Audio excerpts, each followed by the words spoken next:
Hoje eu quero explicar de uma forma bem simples uma das ideias mais importantes de Freud, a ideia dos dois princípios que guiam o funcionamento da mente humana.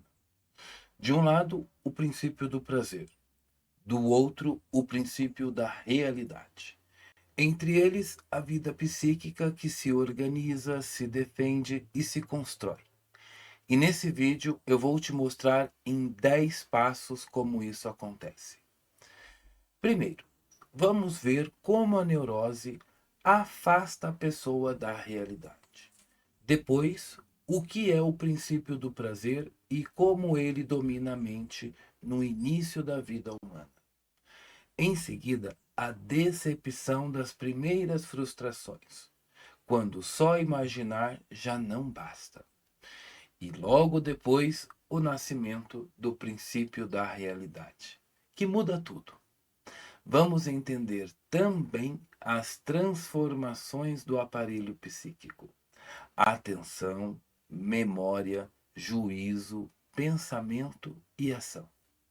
E veremos como, mesmo com a realidade imposta, a fantasia continua viva e resistente. No sétimo ponto, eu vou explicar a diferença entre os instintos do eu e os instintos sexuais. No oitavo ponto, a oposição entre o eu do prazer e o eu de realidade. E no nono, como Freud entendia a cultura, a educação, a religião e a arte. E por fim, no décimo ponto, o papel do inconsciente e o que o Freud chamou de teste de realidade. Ao longo desses 10 passos, você vai perceber como Freud construiu a base para pensarmos a clínica, a cultura e até mesmo teorias posteriores, como as de Melanie Klein e Bion. Toda neurose afasta a pessoa da vida real. O neurótico se desliga daquilo que acontece ao redor. Ele foge da realidade porque ela é insuportável para ele. A realidade dói, pressiona, incomoda.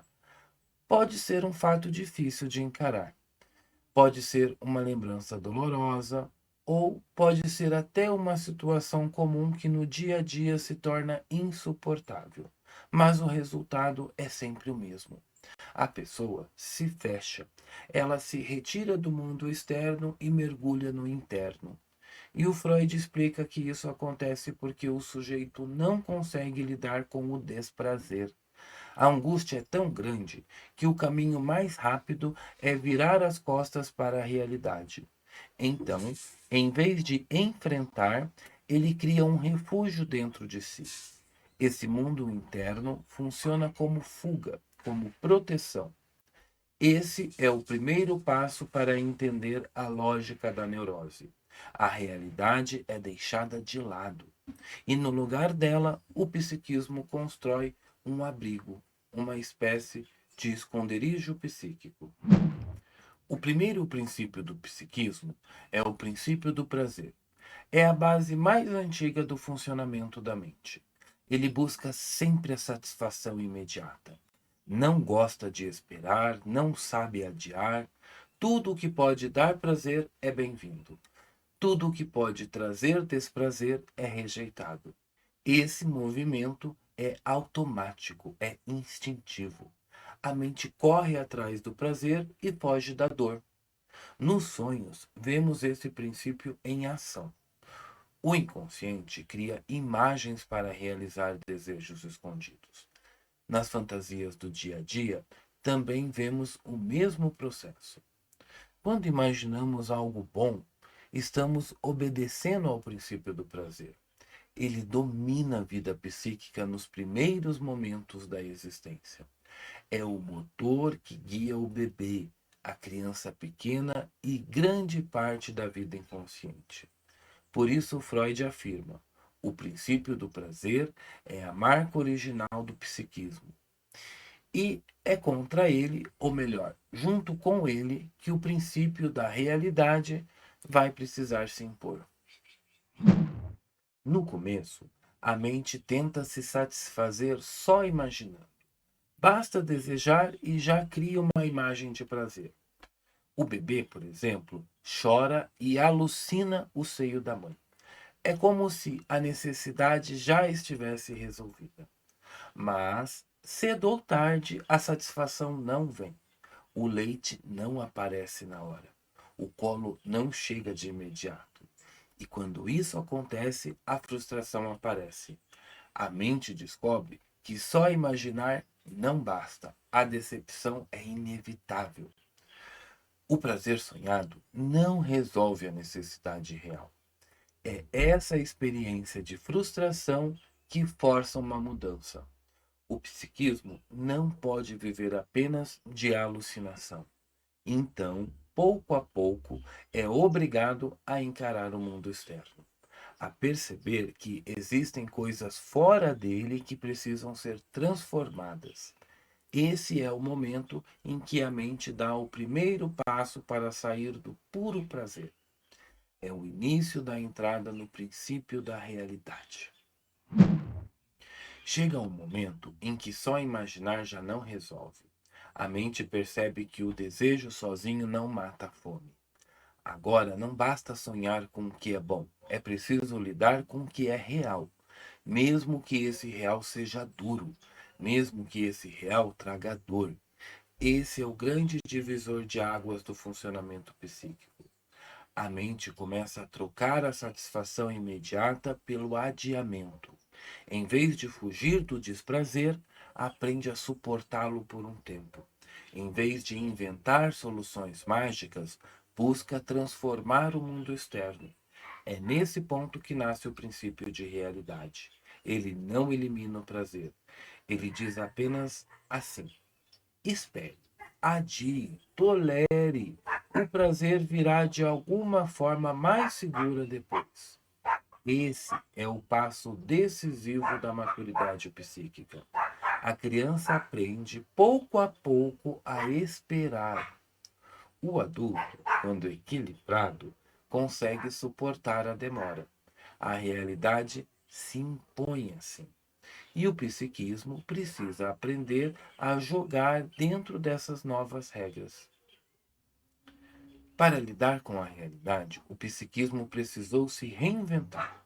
Não bastava mais sonhar, era preciso criar ferramentas internas. A primeira delas foi a atenção. A mente aprende a vigiar o mundo externo, olhar para fora, perceber sinais, antecipar o que pode acontecer. Depois veio a memória, guardar experiências, registrar o que deu certo e o que deu errado, para não começar sempre do zero, para aprender com o passado. Surgiu também o juízo, a capacidade de comparar ideias com a realidade. Perguntar: isso é verdadeiro ou é falso? Corresponde ao que é real ou é só desejo? O pensamento também se transformou. Deixou de ser pura imaginação e virou um ensaio da ação, uma forma de experimentar na mente antes de agir de fato. E, por fim, veio a ação. A descarga de energia deixou de ser apenas choro ou expressão de afeto. Passou a ser usada para modificar a realidade, para agir no mundo. Essas funções são as grandes conquistas do psiquismo. Sem elas, estaríamos presos apenas ao prazer imediato. E com elas, aprendemos a negociar com a realidade e a transformar o que nos cerca. Mesmo com a realidade imposta, a fantasia não desaparece. Ela continua viva, pulsando dentro do psiquismo. A fantasia é teimosa. Ela não se submete totalmente ao princípio da realidade. Enquanto a realidade exige paciência, esforço e espera, a fantasia segue regida pelo princípio do prazer. Na fantasia, tudo é imediato. Não há limites, não há censura, não há obstáculos. Esse espaço aparece cedo, ainda na infância. É o brincar da criança, que transforma um simples objeto em qualquer coisa. Mais tarde vira o devaneio, quando a mente vagueia e cria histórias, desejos e cenários só seus. Também é a fonte da imaginação criadora, o lugar de onde nasce a arte, os mitos, os sonhos e até os projetos futuros. A fantasia funciona como uma reserva interna de prazer, um território protegido que o psiquismo mantém fora do alcance duro da realidade. Por isso, Freud diz que ela resiste, mesmo quando crescemos, mesmo quando amadurecemos. Ela continua ali, como um espaço íntimo onde o prazer pode viver livremente. Os instintos do eu aprendem cedo a se adaptar à realidade. Eles percebem que para sobreviver é preciso esperar, calcular e agir de forma prática. Já a sexualidade segue outro caminho. Por causa do autoerotismo, ela começa voltada para o próprio corpo. A criança encontra prazer em si mesma, sem precisar do mundo externo. Além disso, existe o período de latência, uma pausa no desenvolvimento sexual que adia a maturidade até a puberdade. Esses dois fatores atrasam a entrada da sexualidade no princípio de realidade. Enquanto o eu já aprendeu a negociar com o mundo, a sexualidade continua regida pelo princípio do prazer. Ela prefere a satisfação imediata, mesmo que seja apenas imaginada, e por isso mantém uma ligação íntima com a fantasia. Na fantasia, o desejo sexual encontra liberdade. Pode criar cenas, histórias e objetos de desejo, sem precisar sair do real. Esse descompasso é fundamental para entender a psicanálise. O eu tende para a realidade. A sexualidade insiste no prazer. E o conflito entre os dois é uma das raízes da neurose. O eu do prazer é o mais primitivo. Ele só quer gozar. Ele só pensa em buscar satisfação imediata. Tudo que dá prazer é atraente. Tudo que dá desprazer é rejeitado. Não há cálculo, não há espera, não há estratégia. O eu do prazer é simples. Ele quer agora, quer já. Não sabe esperar pelo depois. Esse é o modo de funcionamento do bebê. Chora porque tem fome e exige que o seio apareça na mesma hora. Se não aparece, o mundo acaba. Esse também é o modo como funcionam nossos sonhos. No sono, a realidade fica de lado e o desejo se realiza em imagens. Não importa se é lógico, se é possível ou se é absurdo, basta que satisfaça. Mas se o eu ficasse preso apenas ao prazer, ninguém sobreviveria. A realidade exige mais, a vida impõe limites. É aí que o eu de realidade aparece. O eu de realidade surge como uma conquista. Ele aprende a avaliar o que é útil, aprende a calcular riscos, aprende a adiar a satisfação em nome de algo muito maior. Enquanto o eu de prazer vive no imediato, o eu de realidade pensa no futuro. Enquanto o eu de prazer busca atalhos, o eu de realidade traça caminhos seguros. O eu de realidade não elimina o prazer, ele apenas o protege. Ele diz: não agora, espere um pouco. E depois você terá algo mais certo, mais estável, mais duradouro. É como escolher não gastar tudo de uma vez. É como guardar uma parte para garantir amanhã. Esse adiamento é doloroso, mas é fundamental. E o Freud explica que essa mudança não é uma derrota do prazer, é uma forma de preservá-lo. O prazer imediato é frágil, incerto, passageiro. O prazer adiado pode ser mais forte, mais seguro, mais real. Por isso, a maturidade psíquica depende desse equilíbrio. O eu de prazer empurra para frente, quer gozar. O eu de realidade freia, calcula, regula. Se o prazer dominar sozinho, a pessoa fica infantil, impulsiva, presa à fantasia. Se a realidade dominar sozinha, a vida se torna rígida, árida, sem cor. Olha aqui falando aqui comigo. Oh, Jesus. O Google começa a falar aqui sozinho. Vamos lá. A saúde psíquica, como eu estava dizendo, está nesse diálogo tenso entre os dois eus. Um chama o eu para o gozo, o outro lembra das consequências. E o ser humano se constrói nesse vai e vem constante. Freud dizia que educar é, no fundo, ensinar a criança a suportar a realidade. Educar é forçar a criança a trocar o prazer imediato pela espera. É mostrar que o não agora pode ser mais valioso do que o já. A criança pequena, ela vive sob o domínio do prazer. Ela quer tudo na hora, quer sem esforço, sem demora, sem limite. Tem adulto assim também, né? E a função da educação para Freud é justamente frear esse impulso, é introduzir a criança no princípio da realidade, é ajudá-la a perceber que nem sempre terá tudo o que deseja, no momento em que deseja. E como os educadores fazem isso? Através de recompensas e punições. A criança aprende que, se aceitar a regra, recebe amor, carinho, reconhecimento. Mas se não aceita, sente a perda, a frustração, a falta. E por isso Freud afirmava: a educação é um grande exercício de renúncia. Ela não existe para reforçar o prazer imediato. Ela existe para treinar o adiamento, para preparar a criança para o mundo. Agora, o Freud também amplia essa lógica para a cultura. Ele diz: não é só a educação que exige renúncia.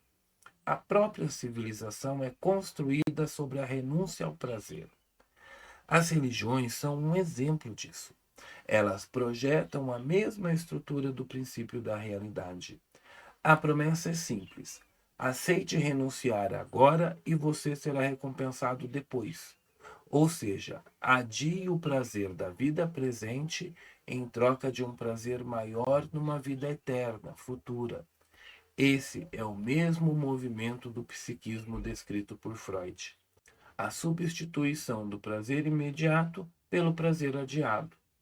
No plano religioso, isso aparece como fé e esperança. No plano psíquico, aparece como maturidade e adaptação. Mas Freud não parou por aí. Ele também destacou o papel da arte. Para ele, a arte é uma reconciliação entre esses dois princípios. O artista não consegue aceitar totalmente a renúncia imposta pela realidade. Então, ele se refugia na fantasia, dá plena liberdade aos seus desejos. Mas em vez de ficar preso nesse mundo interno, ele transforma suas fantasias em obra. E essa obra tem valor porque os outros reconhecem nela um reflexo de sua própria insatisfação. O público se identifica, porque também sente a dor da renúncia. Por isso, a arte toca, emociona, fascina. Assim, para Freud, educação, religião e arte são respostas diferentes ao mesmo problema: como lidar com o choque entre prazer e realidade. A educação impõe a regra. A religião promete uma compensação futura. E a arte cria uma saída criativa, transformando a fantasia em algo socialmente aceito e valorizado. No inconsciente, desejo e realidade se confundem. Não existe diferença entre querer e acontecer, entre imaginar e realizar, entre fantasia e fato. É por isso que, no inconsciente, uma lembrança reprimida pode ter o mesmo peso que uma fantasia. Ambas atuam como se fossem reais e ambas podem produzir sintomas. Aqui entra o que o Freud chama de teste de realidade.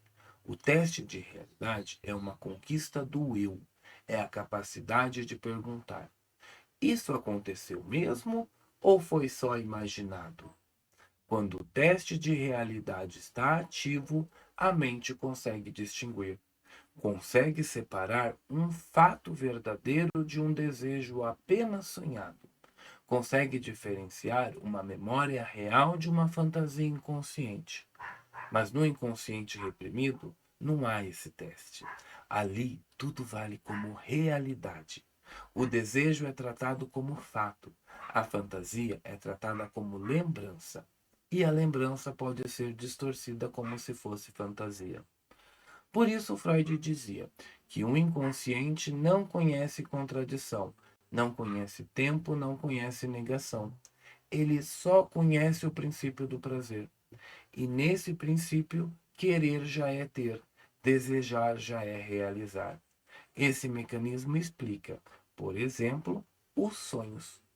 No sonho, o pai morto pode estar vivo. O impossível pode se tornar possível. Não importa a lógica. O que importa é a realização do desejo.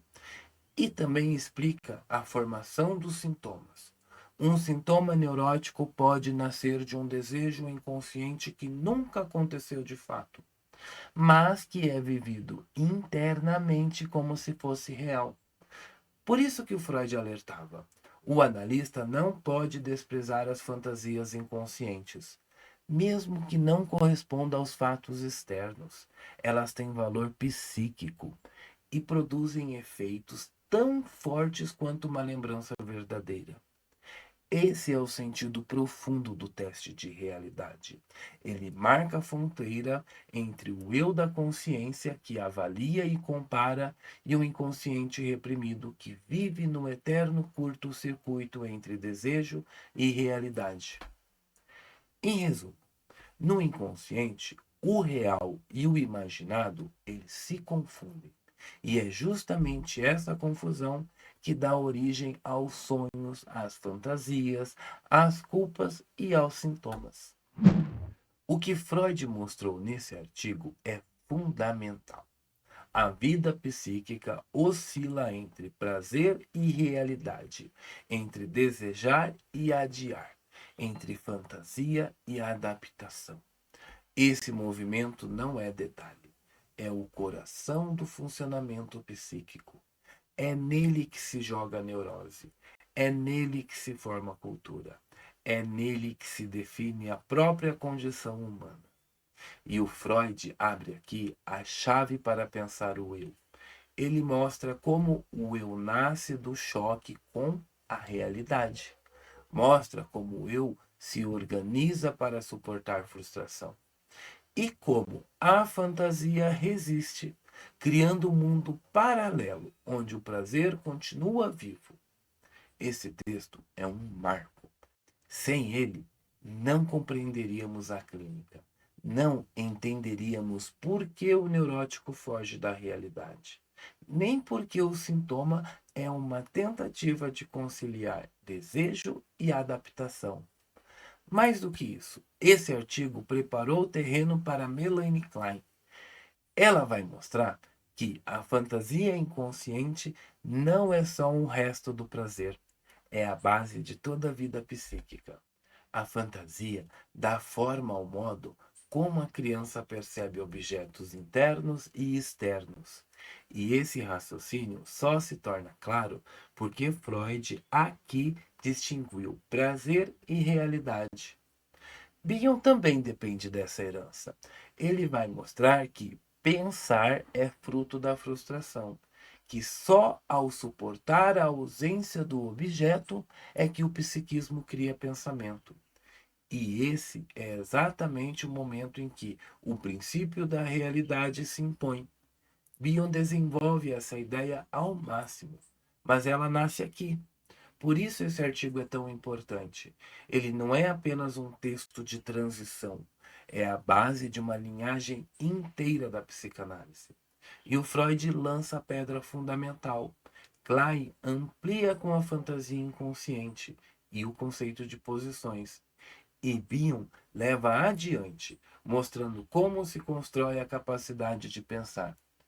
Então, quando falamos em prazer e realidade, não falamos de teoria abstrata, falamos de clínica, falamos de sofrimento humano, falamos da ponte entre Freud, Klein e Bion. É nesse equilíbrio ou nesse desequilíbrio entre prazer e realidade que se jogam não só as neuroses, mas também a possibilidade de crescer, criar e pensar. E é aqui que a psicanálise mostra sua força. Compreender como o ser humano lida com a realidade sem nunca abandonar a fantasia. Foi uma alegria ter ficado com você até aqui no final. Esse vídeo ele é exclusivo para os membros do canal e para os alunos da formação na EBP.